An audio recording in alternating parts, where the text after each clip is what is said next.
Hi everyone, this is Yulianna Avdeeva here. Today I'm sending you my greetings from San Sebastián. I'm delighted to be here with Robert Trevino, great colleague, great friend, as we are gonna perform the amazing piece, the second symphony by Leonard Bernstein next week here in the Basque country. Hi Robert. Hi Yulianna. It's great to have you here. I'm happy to have you here. We've been talking about doing this for a while now. That's correct. So you actually encouraged me to learn this amazing, fantastic piece. So I'm very, very happy that you talked to me about that and had this idea to play this piece with me. So I remember when we first worked together, we already started talking about doing a lot of different types of projects together. Right. And what was it this last summer? We did the Stravinsky. Correct. And then I think we've done Grieg. We did Bartók's second concerto. That was also your idea. Yeah, I have a lot of crazy ideas. Yeah, you come with challenges, you know. Yeah. That's. I don't know why she ends up doing the things that I ask her to do. But actually, this is, I always thought that this would be a great piece for you. It's a fantastic piece. So I'm just, my first encounter with the piece was through Christian Zimmermann somehow, and then I got, by chance, I had a score at my house. It was a very big score, and I watched it and I was like, wow, that's a very impressive piece. And then you had this idea, and now here we are. Yeah. So it's hard, I think, for people to consider playing the piece from the beginning as a soloist. I mean, people, especially like you, who have a big career, and are used to playing the Rachmaninoffs and the Brahms and stuff like that, because it's music where the pianist is so overtly in front of the orchestra, and that's the very normal thing for a soloist. But this piece is very much in front of everybody, but at the same time it's with the orchestra at other times, and there's entire episodes where it's just the orchestra playing. And I think that immediately puts people in a position where they sort of think, well, maybe this isn't the piece for me to play. Do you think so? Not enough show time. Not enough show time, except that it's extremely virtuosic. I mean, it's really tough. It is. Well, Bernstein himself was a fantastic pianist, so no wonder that he knew how to use all the possibilities of the instrument. But I think this tradition of a kind of integrating the piano to the orchestra starts basically with Brahms, probably, right? With the D minor concerto, which was also thought at first as a symphony. Well, I think I had an interesting quote by Bernstein himself, because he was actually saying that he didn't want to have that this work is not a concerto in a virtuosic sense. So it's indeed like more the piano is integrated to the orchestra, and it's an interesting idea, I think. But I mean, everything in this piece is quite unusual, also with the form and with the contrast in it. But you remember your first encounter with, what was your first feeling when you heard the piece? Or? Yeah, goodness. I think the first time I heard the piece, the first time I ever encountered it, was in Tanglewood. Oh. When I was a student there. The Tanglewood Festival Orchestra played it, and I just remember being completely, wow, I was blown away by it. It was something I'd never heard before. It's something I didn't know. At that point in my career as a conductor, I knew the first symphony, the Jeremiah, and I knew the Kaddish because I was at New York City Opera working and we had to do it, but I didn't know this symphony. And it was just a revelation for me. And I mean, the first time I heard the music, I fell in love with it. And then I immediately got a hold of a score, and it wasn't very long afterwards, I think even just 1 year afterwards, I programmed it. Wow. Yeah. But I think, let's get into the thick of it. What do you say? Age of Anxiety, what is that about? So, The Age of Anxiety takes its title from a book by Auden, which I cannot believe, actually finished reading it. I told Yulianna one day when we were having dinner, I said, you'll never be able to finish this book. I started to read it myself, and I think about after 30 pages, my brain started oozing out of my ears. And you told me yesterday that you actually finished it, which, I mean, you're a lunatic for doing that. Well, it was the book which took me really ages. Of anxiety as well, and desperation, because it's indeed a very not an easy type of poetry, let's put it this way. And but it was very inspiring. It inspired me a lot, also giving me some visuals, I mean, like real associations, what it could be. about, and of course also I think the idea of the poem is somehow very, very interesting, very unique. So how does it start? The whole piece begins with two clarinets in duet, and you can barely hear them. He writes in the score that it should be with echo tone. And anybody watching this who know the clarinet knows that it's one of the most versatile wind instruments. It can do this thing where it just whispers the sound. And the reason it can is because it just has one reed instead of like the bassoon, which is two reeds. And the two clarinets, you can already feel this great air of not just tension, but pensiveness and thoughtfulness. And there's already, from the very beginning, an interplay of two ideas between the two clarinetists. And so you, in a way, I think it's kind of interesting. Most pieces of music start off either with like just a plain introduction to kind of get you warmed up for the piece, or they start off with a theme, or they start off with something quite singular. Yes. But this piece starts off immediately with discourse. Right. In a way, but it's a very quiet discourse. May I just play these three Please. bars because that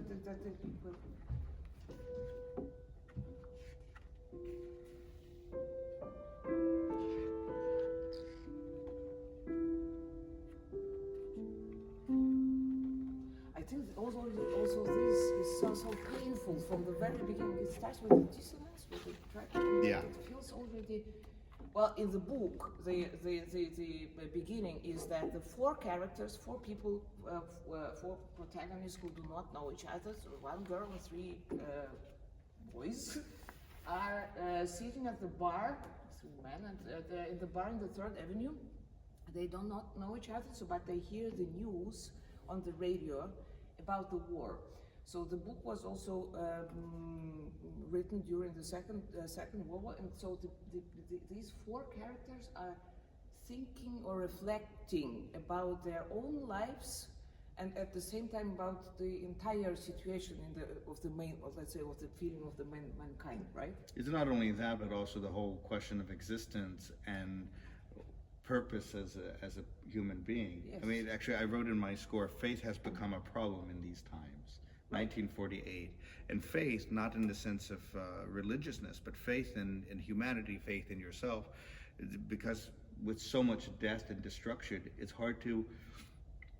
really hard to imagine something better going on. And it's one of the reasons I wanted to program it this year, because we're now in this position where we're exiting another great conflict of human existence. I mean, the Second World War was one of the big ones, and COVID has been another one. And we are in an age of anxiety of our own. Yes.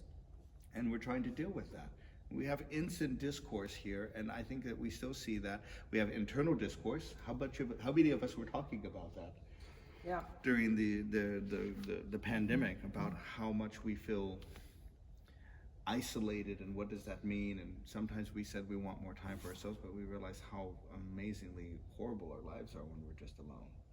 Yes, so actually this book, I feel that exactly also the beginning, it's a great musical description of loneliness. Although two clarinets are playing, but the feeling is really very empty, right? It feels like a great emptiness in the soul, and like in society, I don't know, however, but it's really it starts from nothing and immediately it goes directly to the really very moving prologue, it's said in the score. And, and then that's how the piece starts, and it actually goes on for a while, this kind of dialogue with oneself, actually, I assume. But I think already Bernstein can't help himself but already give you a sense of what's going to happen, because in the prologue with the winds, with the clarinets and flutes, when they come in, there's this descending scale.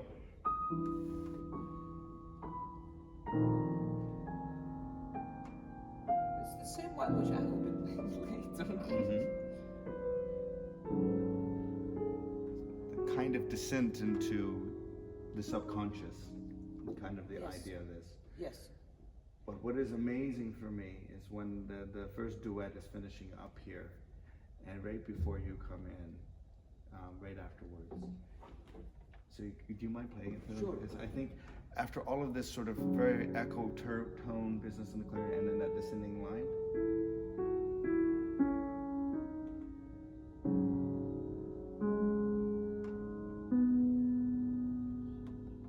Symphony. Here.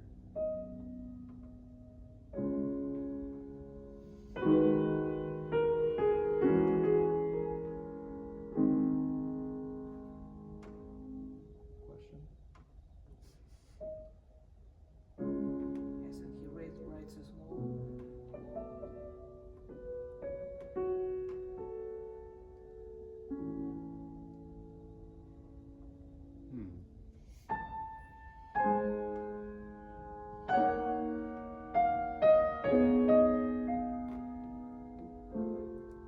And this is the point.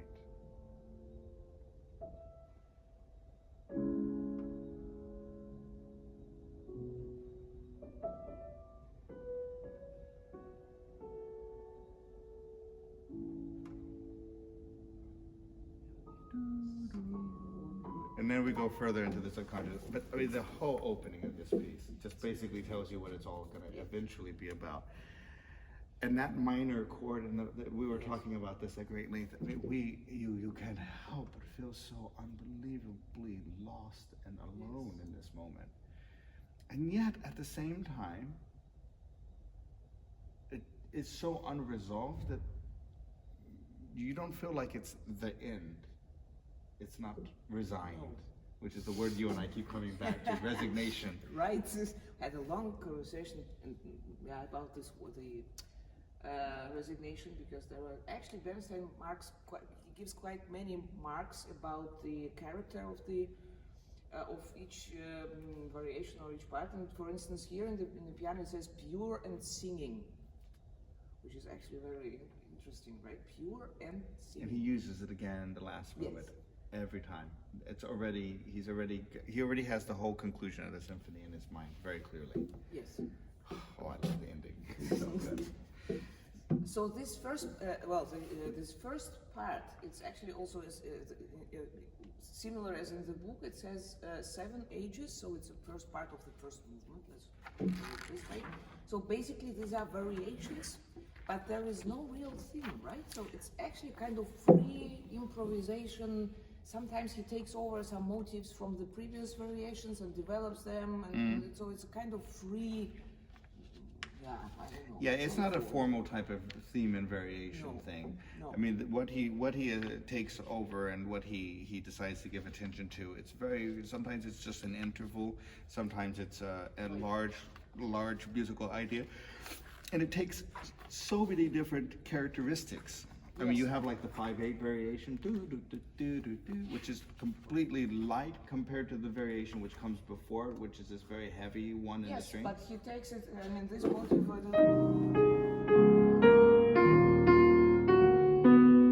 the variation 3, it's a very heavy motif, and then he transferred it.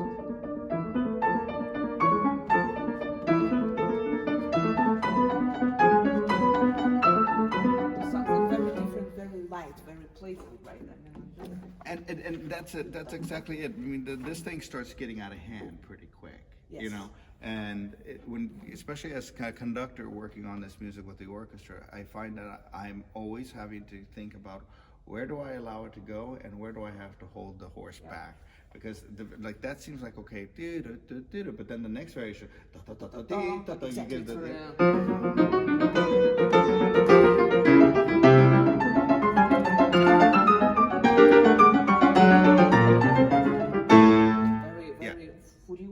get it can get out of control so instantaneously, you know. And then we come to the middle part of the variations when we start to go further into the subconscious. This descending scale happens again, this time played by you instead of the harp, and then the winds come in and play these really funky chords. Do you have the chords there? Yes, I have, but they're all fourths, so they're pure chords.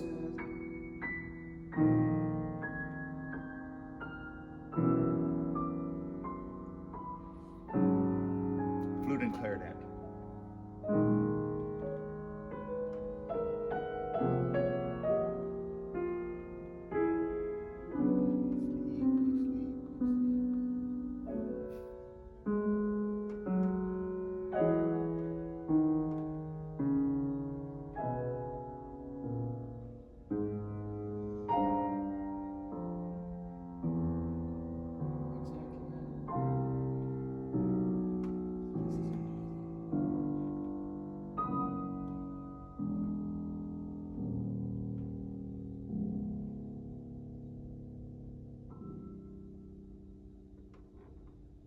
You found yourself in the middle of the deepest part of the subconscious, and then from that, who you encounter next, you don't really like so much, I think. Well, this is exactly the second part of the of this first movement, which is the 7 stages. This is the part in the book where the characters, let's say, they have a journey together. Sometimes they go in pairs. Sometimes they they try to go back to their feeling of comfort and secure to feel secure. And this is not a very pleasant journey somehow. In a way. No. He even calls it, I think in the book, a dream quest is the word he uses to describe it, which is really kind of crazy when you think about, well, what the heck does that mean? And actually, I like you said yesterday, I think you quote this first the 8th variation, the first variation of the 7 stages, the mini dirge. Yeah, the mini dirge. Right, because the dirge is the second movement. Exactly. So here it's already, because it's such a heavy thing, and also with those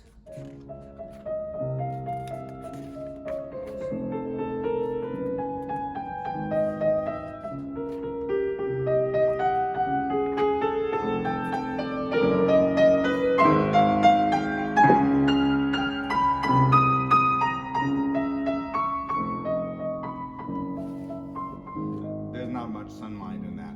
It's pretty opaque. And then you come to this next variation after that, this waltz. Now, which automatically, from the very get-go, you start to get the sense that, like, okay, maybe things are okay, but this waltz has teeth. This waltz seriously has like some muscle, and it starts off very, very sweetly, but then it just gets very, very hard and completely aggressive. Do you mind, like, giving yes, a little? I played the rhythm from the orchestra, how the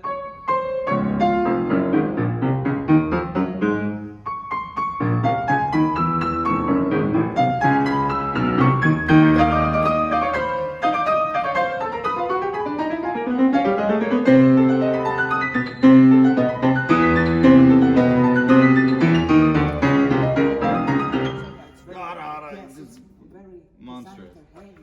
And then there is a piano. I love this. As if everything's gonna be okay.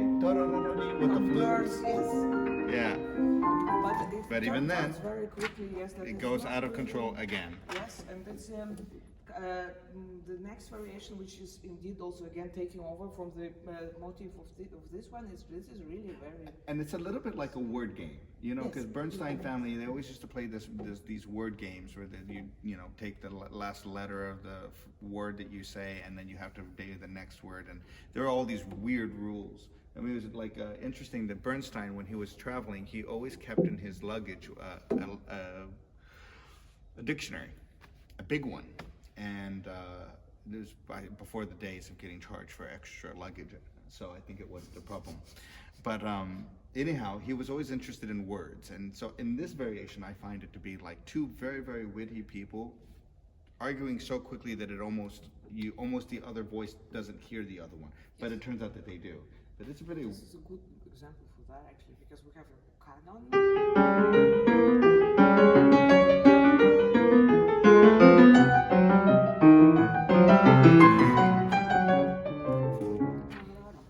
Which is fine, and then it's as if the two people or the three people are talking, and one of them says, "Stop it! Quit talking over me!" And that's the ta ta ta ta ta ding, which is the next variation, and this one becomes so pointed, and it's like each of the characters now have found themselves into completely opposite corners, and are spitting in each other's direction. So this is a kind of. My point. The other person.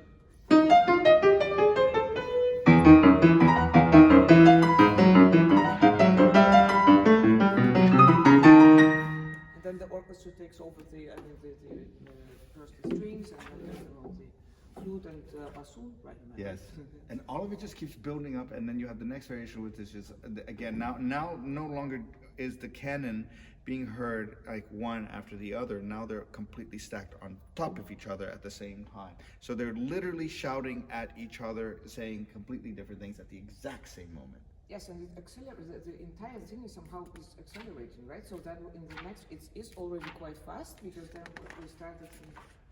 I think the variation 11, which I was playing right now, is already in 1. Yes. And then in the next variation we have even still poco più vivace, which is also leggerissimo, kind of tough. And this is the one where you have all the voices on top of each other. Because, yeah.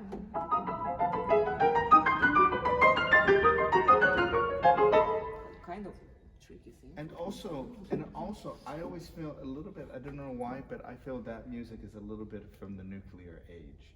Like, because now we're in 1947, in this area, now we have the nuclear power, we have the bomb, and now all of a sudden this idea of atoms and the whole universe being different than we thought, I start hearing this becoming a bit sci-fi in a way, because it becomes a little bit more futuristic, and then as if that isn't enough, then all of a sudden you get da ta ti ta from the mini dirge. Mini dirge comes on top of it, which means we're going to use this new technology, which you're still playing that Exactly. over the dirge music. So now we know we're going to use this technology to destroy people and to destroy everything that we have. Right.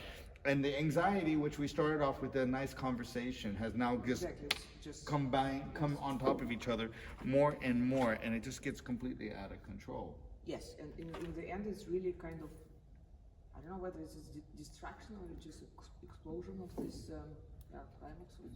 Oh, it reminds me of a very, very bad, like a nice argument with intelligent people that got out of control, and then all of a sudden it ends up with somebody going out the door and, slamming the door shut. Because that's the very last few bars. Yes. Like the characters go, you go to hell, and everything you stand for, ciao. And they slam the door on each other, and that's how the movement ends. So your 7 stages have not really worked out very well. No, not really. Well, also because in the book, that's the moment when they wake up in a way, and somehow these characters, they feel through this experience together, they feel somehow connected to each other. And then we come to the part 2, which is second movement, which is the dirge. It's interesting that was for me very somehow it was interesting to see that in the book the dirge part is rather short. In the symphony, it's a central part, in a way, and it also has different. It's kind of a black hole of the symphony in a way, but it's so dense that it represents like the gravitational center of the piece.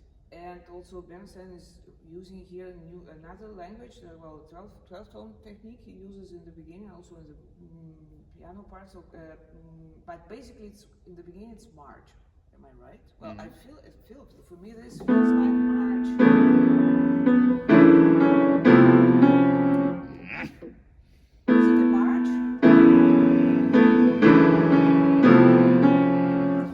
So sickly. Yes. It really it sounds to me when I hear this music, it really reminds me of the moment when you have you've eaten something quite bad, and you have that sourness, and you can't get over it, and you're like looking for, like, this is everything is wrong, everything hurts, everything is just bad. And it's interesting, the very first thing you start with, now, because if you remember back on the earlier part of the symphony, the descending from consciousness to the subconsciousness, this going down in various forms, harp, then you, etc. Yes, exactly. Now we have the first moment, it comes up. And it's interesting because after this huge discourse and everyone wakes up the next day,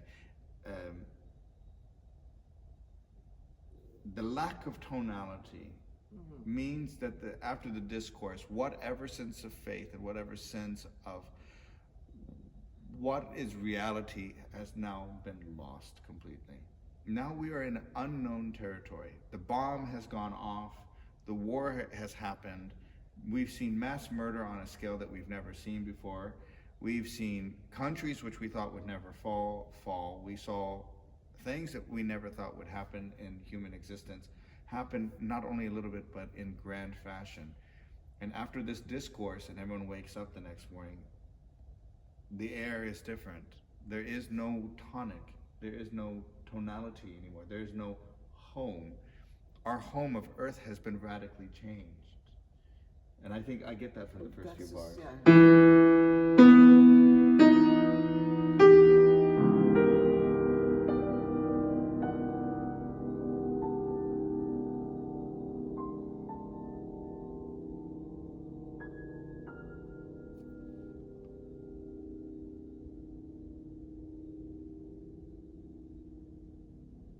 to go from that. No, It's flat. dead, It's yeah. dead. And it's interesting because actually, if you notice the first two notes that Yulianna plays, you think, oh, maybe this is something Yes, we're it's- familiar we with. have this pure fifth. And so it starts that way, but it collapses. it's very quick. Very quickly it collapses. It's really very scary. Somehow I feel so it's like freezing, you know? It's very It is cold. It is very cold. And then you have those chords in the tutti. They are so terrifying. It's really extremely. I have to say, in this moment, I really feel it physically. Those, those emotional. It's not emotions, more than that. So it's really very unpleasant.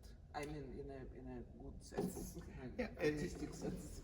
It speaks to a disastrous sensation that we all have felt at one time or another, I think. You know, this sense that this impending doom, or that doom has arrived, that nothing is safe, everything is wrong, everything is black and with no light. And this. Cool, I like that.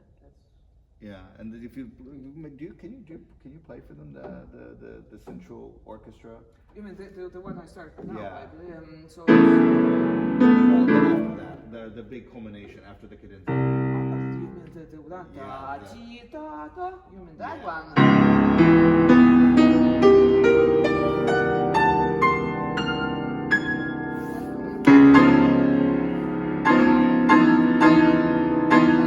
You have it in there. Yeah, it's a very special dynamic. That's how it looks like. You have a better one. I have a better one. I think.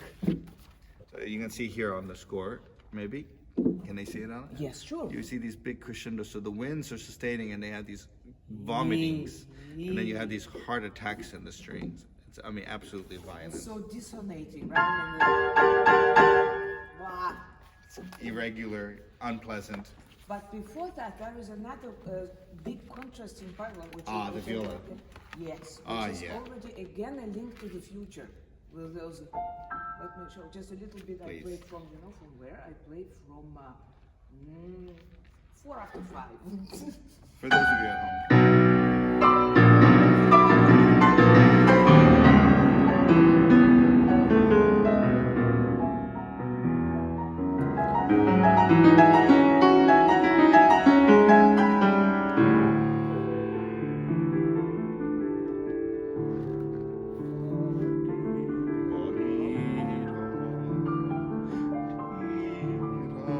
So you have this.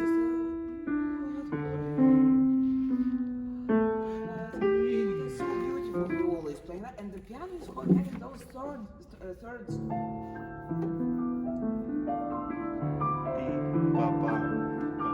Thirds. It's gonna come back. Exactly. That's the key word. Thirds in the piano.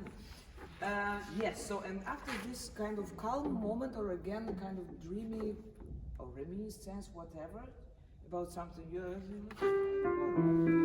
we have again this. We have those terrible, terrifying chords, and then suddenly it's very interesting. After the end of the movement, he writes pochissimo for the piano entrance only until the air is clear, and then the piano starts with the nostalgically.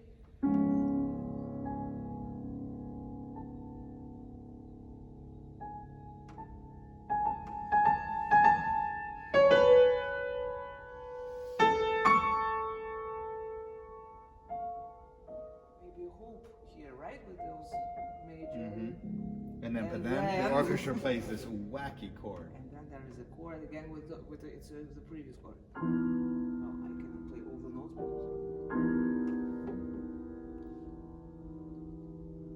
I see somehow space, because Yeah. maybe that's what we dead. What I mean with dead, because nothing Exists. exists there. I mean no. The vacuum. Yeah. So this is And so out of this moment now, this chord which comes back again, we're leaving you completely lost. Now you see we've had that huge discourse in the first movement, which leaves everything catastrophic, and you start the second movement with the air different, and you have no idea where home is. and this nostalgic little moment here where you play by yourself, Yes. giving a hope, but it still arrives exactly back at the same place. So now what is what? Well, I think we human beings are very good at one thing, and that's distraction. Yeah. Right.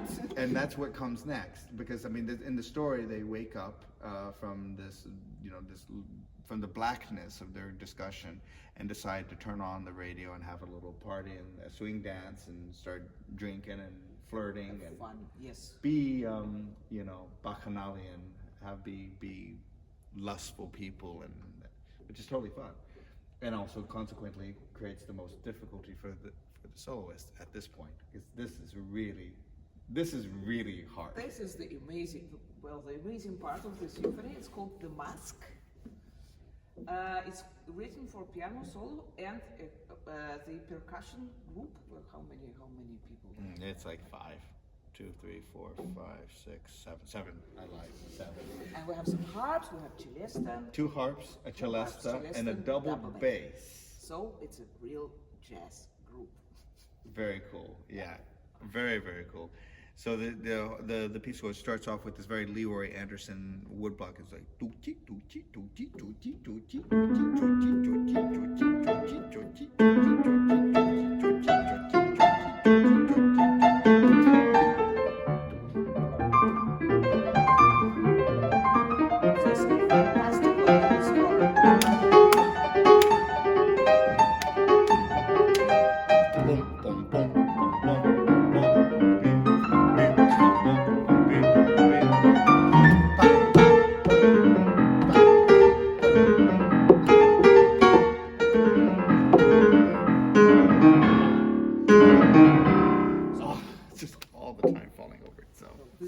Really, absolutely. Indeed, a very, maybe for a kind of, for me, because unfortunately, I'm not a jazz player, so this was for me, again, a kind of new thing. You managed it very well. But it's really fun. I mean, once rhythmically, it's kind of tough, because you have, sometimes you have 16th, and sometimes you have the same figure, or the same figure, but coming a little later, so you have to be very awake. Very, very comfortable with yourself. Yes, but then you have those. And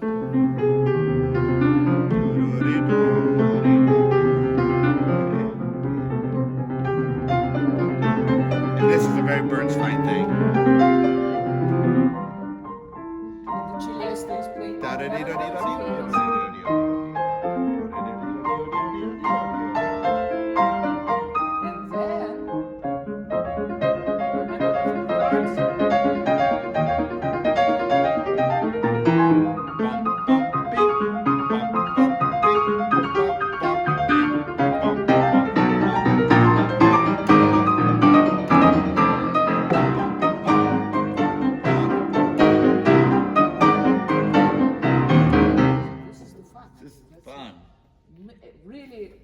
Something completely different from what I have ever played in my life. So I said third, so this will be famous. So this is for me the link to this dreamy section, the dirge movement. Yes. Which is talking it's a kind of growing up from there. Which actually always is that little, there's this old this old Judy London song. Right. That sounds like that with these thirds. It always reminds me of that a little bit.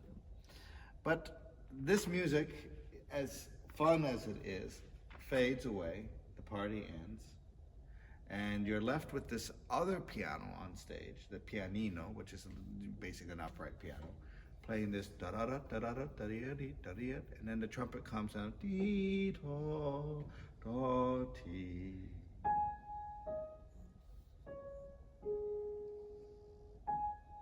Yes, somehow it's a kind of, I don't know, why trumpet? Is he somehow, he's held, yes, just to bring, wait, I mean to, how do you say, like an alarm clock that, that's time to wake up from this. It's a trumpet call. Yeah. He's calling out to the new idea that is going to emerge. Yeah.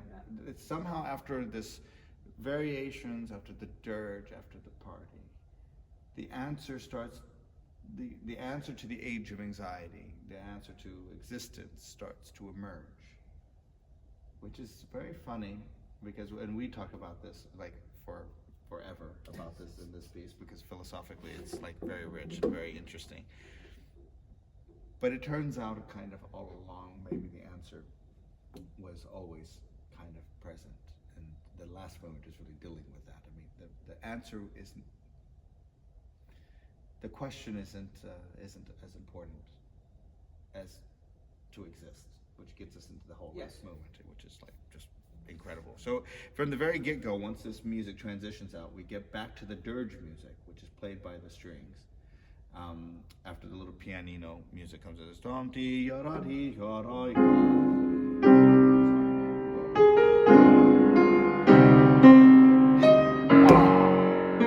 And that G flat comes back again in the very end of the whole finale. But then this music fades away, the dirge, to again pure, the music of purity. And again we have this scale going up this time before Maya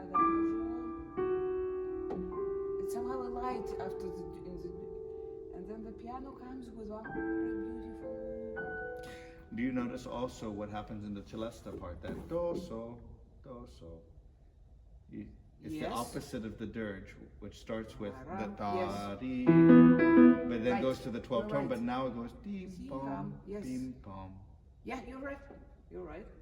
Now, what was originally the idea of like maybe we know something? They have this sound that we're aware of going up, coming out of consciousness. We have this dirge, this darkness. We are not happy with where we've arrived. Now we have come to the full circle, the dirge happens, it fades away, and then this purity music comes again. And that which was lost at the end of the dialogue has been regained in a way, but now it's no longer the same way. It's non-functional. In theoretical terms, it's not a functional fourth. It's purely melodic in a way. Yes. Because it's not helping to establish a key. It's not at all that. I mean, if you listen really closely, do you mind doing it again with the ascending scale? If you listen really closely, it's there. That's already weird, that chord. Yeah?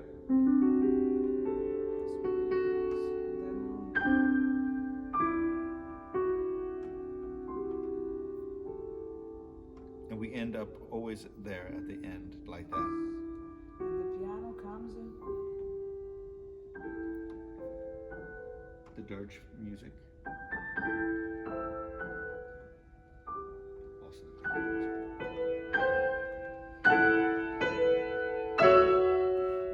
music. Again, this is so much like the very beginning, isn't it? When you play by yourself with those questions, da dee, da dee. Sorry to interrupt you. No, go from there and you play the next one. It says tenderly in the piano.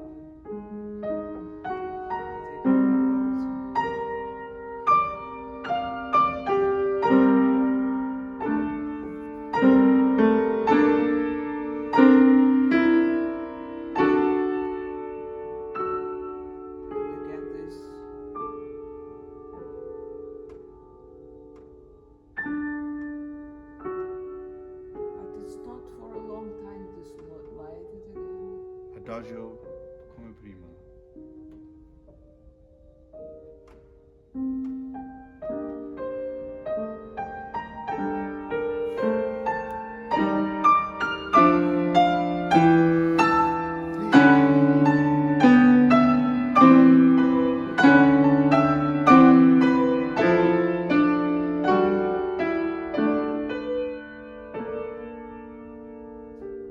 Now, before we get into this, yeah. So when we remember we were laughing about the word resignation because we were discussing about what does that mean, and we have like we had a whole conversation about it over dinner yesterday. Because in the score for the next phrase, Bernstein writes with resignation. What does this mean? I mean, in this particular context, is it?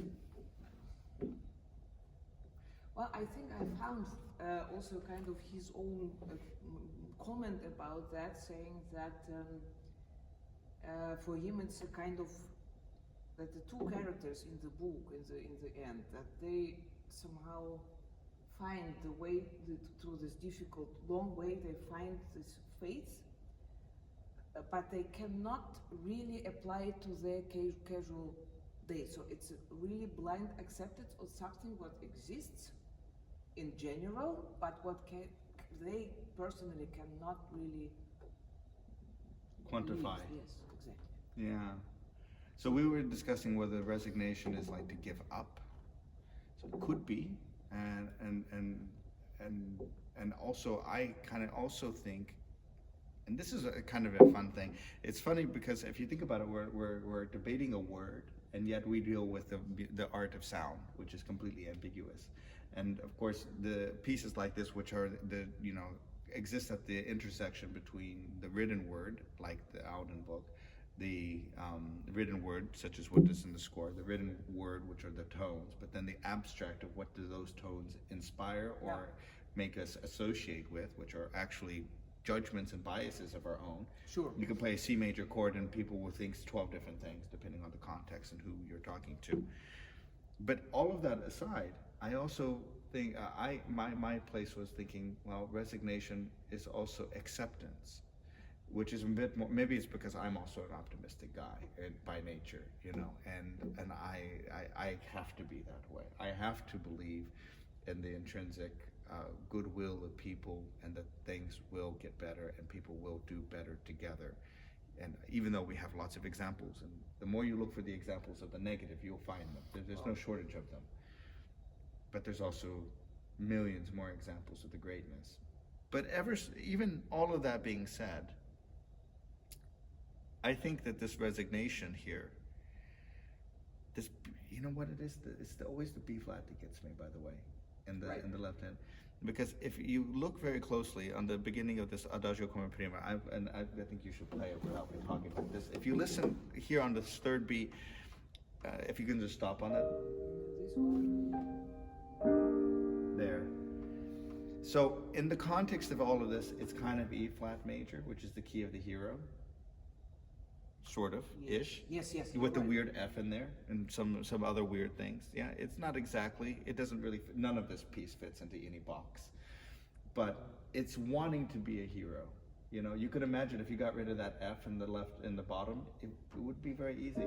It's interesting, but for me it's more G minor. You see, but that's where I was going to go to. That's right. I also hear a G minor as well.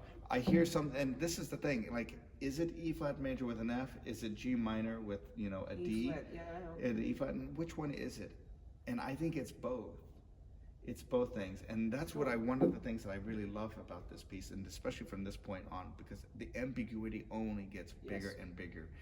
And not in a terrifying way, like the ambiguity treated us in the first and second movement. The ambiguity becomes the technicolor of life. It's seeing world black and white. There are many ways to light as well as there are many ways to the hell. I assume that that's what the feeling is. My feeling is that there are also many different ways to the other direction, up to the light. Do you mind playing from the Adagio and then going all the way through with Resignation?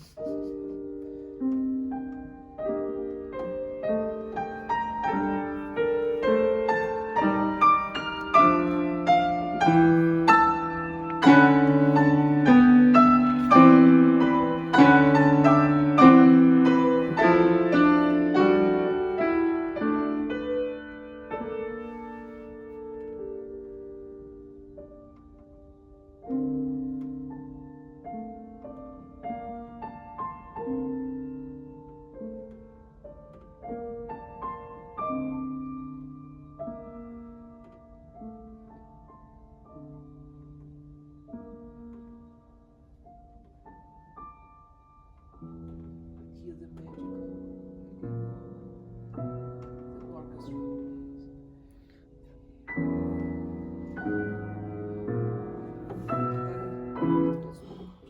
That's so good. Magical.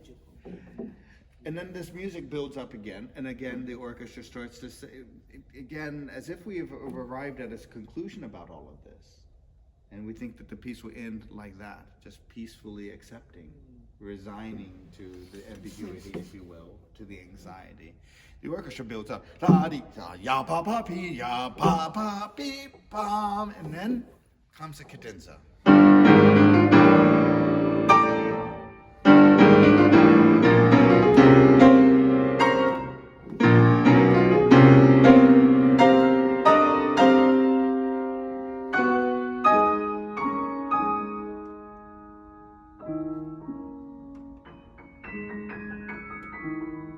First variation, Yes. and descends into the subconscious again. Exactly. So it's a kind of, and he says disperato. So again, it's something. It's not. He didn't find the piece. The piece is not found yet. I think here. We haven't accepted it. I don't know.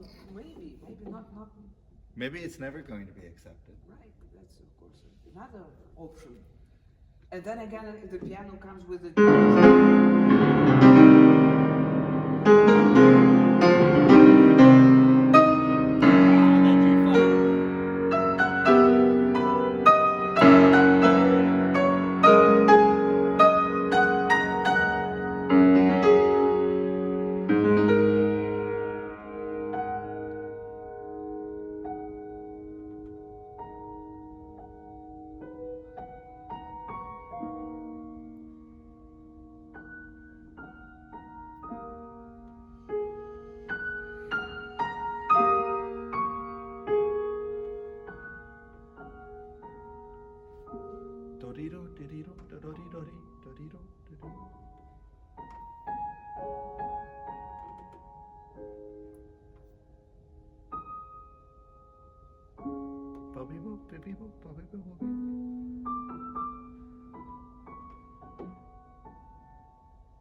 So we have the piano, the symphony ends with the music which how I start, what I started with, and also with this, of course, Robert From the was Mask? singing from this pianino reminiscence from the Mask, which is The party.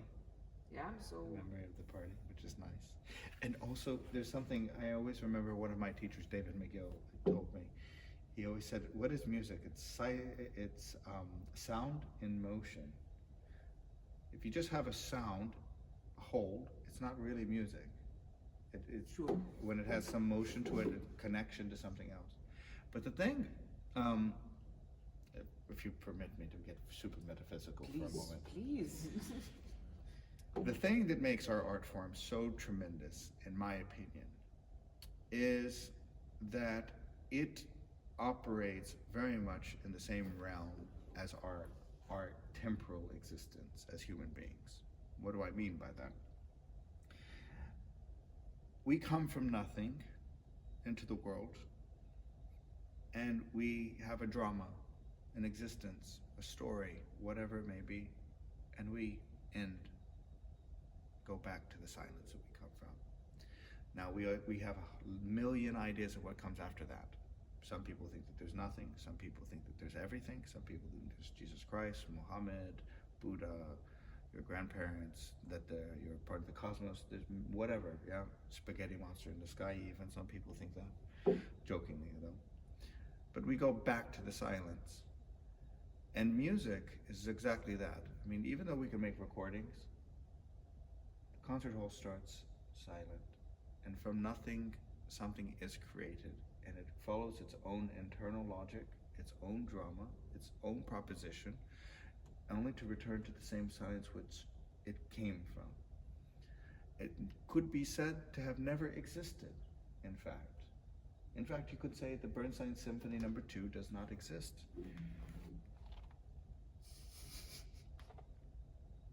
Do you hear it? Only when you look at it. now that it's inside your heart, now it's inside your mind. But here on its own, it doesn't actually exist. This is not music. This is a blueprint by how we create what the composer had in mind, in their soul, in their minds. And so, with that in mind, how is it that we judge a concert? We judge it by the impact it has left with us afterwards. And it's very much the same way we judge a life. How do we judge a person is by the impact that they have left on others after they have left us. And so in this way, I find our art form to be quite close to home with our existence. And when it offers solace or solution, it's profound.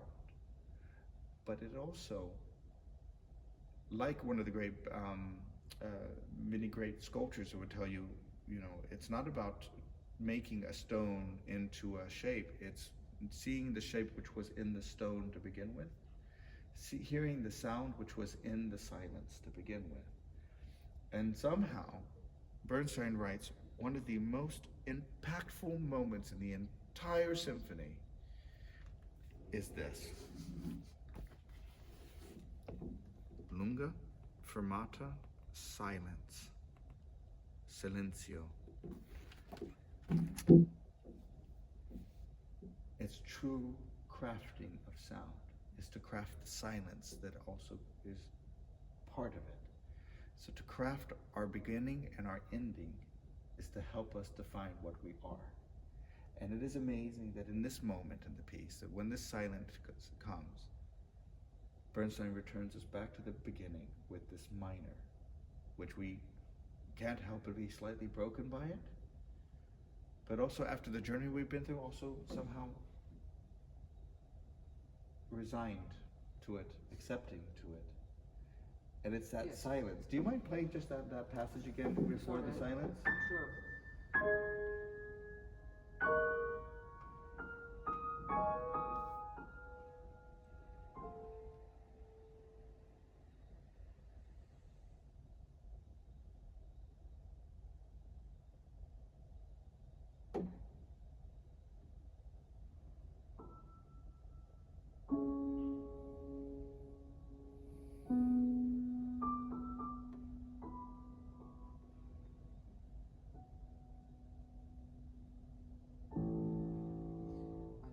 This silence is indeed the moment of acceptance when it finally happens. Because I had also my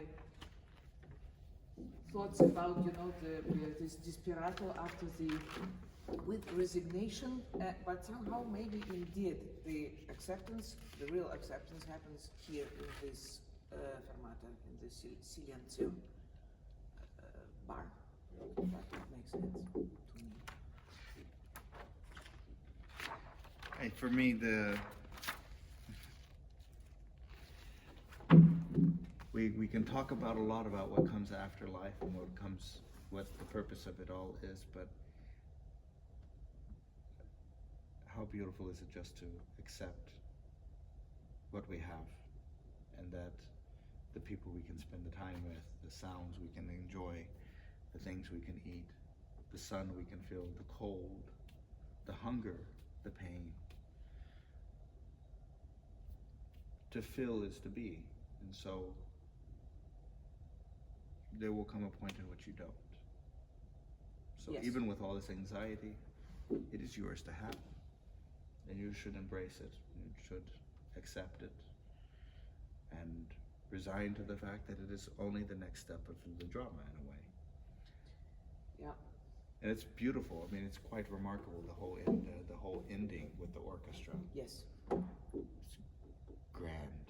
Yeah, there is a tutti in the end. It's really, I think it's the sound, also the range of the sound, which starts from very soft sound, and then the instruments are coming together, and then it's really C-sharp major ending, and yeah, it's really a unique piece, and I'm really so happy that now I know it, and that we're going to play it next week 5 times. 5 times. The wonderful Euskadi Orchestra here in Basque Country, and Yeah. And it'll be on the television also, the Basque National Television.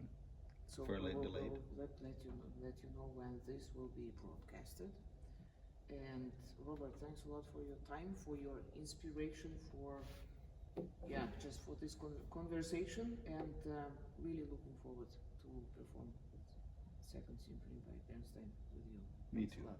Thank you. Bye bye.